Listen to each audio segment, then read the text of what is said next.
Bangunan hukum Islam di Indonesia.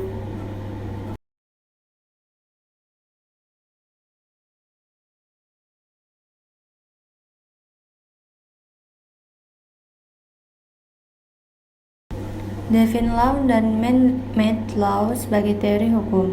Hukum Islam dikategorikan sebagai divine law karena aturan-aturan yang ada di dalamnya dibuat langsung oleh Tuhan untuk mengatur kehidupan manusia di dunia. Bila kita perhatikan, pengertian di atas betul-betul menempatkan hukum Islam sebagai entitas yang murni bersifat top-down dan melepaskan aspek-aspek historis sosiologisnya.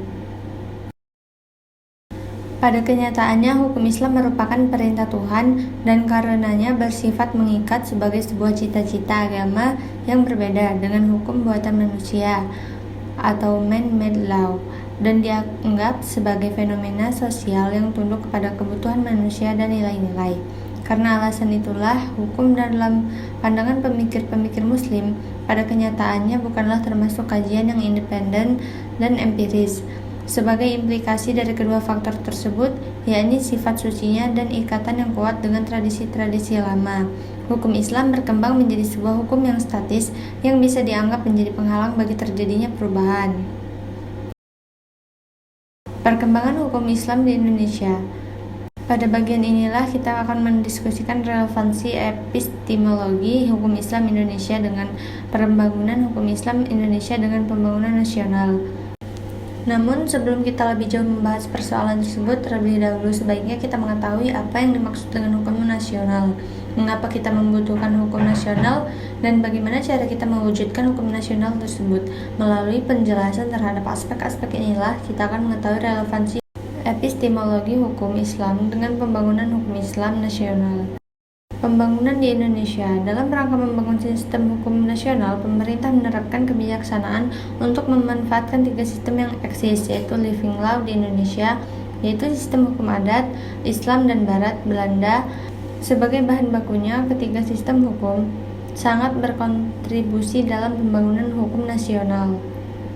Tatanan hukum nasional Indonesia harus mengandung ciri sebagai berikut.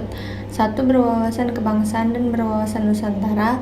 2. Mampu mengakomodasi kesadaran hukum kelompok etnis, kedaerahan, dan keyakinan agama. 3. Sejauh mungkin berbentuk tertulis dan terunifikasi. 4. Bersifat rasional yang mencakup rasionalitas efisiensi, rasionalitas kewajaran, dan rasional kaidah dengan nilai. 5. Responsif terhadap perkembangan aspirasi dan ekspektasi masyarakat. Berdasarkan penjelasan, tampak sekali dalam hal penetapan kebijakan hukum di Indonesia, pemerintah telah menjadikan hukum Islam sebagai bagian dari hukum nasional. Kondisi seperti ini tidak semata-mata terjadi di Indonesia, tetapi terjadi pula di negara-negara berpenduduk Muslim, baik yang memiliki konstitusi Islam maupun yang tidak memilikinya. Sebagai sebuah sistem hukum atau bagian dari sebuah sistem hukum, ia mempunyai teks tertulis dalam bidang-bidang yang dicakupkan, memiliki lembaga peradilan sesuai tingkatan-tingkatan yang diperlukan, dan mempunyai alat penegak hukum untuk menjalankannya. Sekian dari saya. Wassalamualaikum warahmatullahi wabarakatuh.